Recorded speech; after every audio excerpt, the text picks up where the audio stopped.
Guys కొంచెం అయితే మాకు ప్రమాదం తప్పింది. అసలు ఏమైందంటే ఇక నేను నా ఫ్రెండ్ గూడూరులో చిన్న వర్క్ ఉంటే వెళ్తున్నాము. ఇక హైవే మీద ఏదో లారీ ఆవునైతే గుద్దేసి వెళ్ళిపోయింది. ఇంకొక లారీ వచ్చి తలపై అయితే తొక్కి వెళ్ళిపోయింది. నేనైతే ఇక్కడి నుంచి అరెస్తా ఉన్నా కూడా ఆపకుండా అయితే వెళ్ళిపోయాడు గాయస్. ఇక బర్రె బతుకుందో చచ్చిపోయిందో అని చెప్పి దగ్గరికి వెళ్ళి చూస్తే అదైతే చనిపోయింది గాయస్.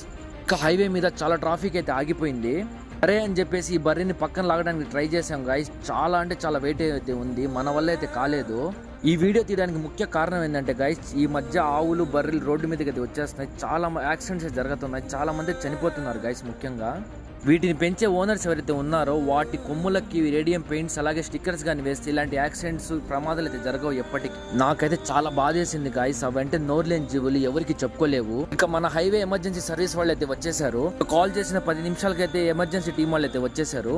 గైస్ మీరు ఇలాంటి సిచ్యువేషన్ చూసి హెల్ప్ చేస్తుంటే మాత్రం కింద అయితే కామెంట్ చేయండి. అలాగే ఈ reel me friends and family confirm గా షేర్ చేయండి. నాకైతే ఆ బర్రెని అలా లాక్కుని వెళ్తా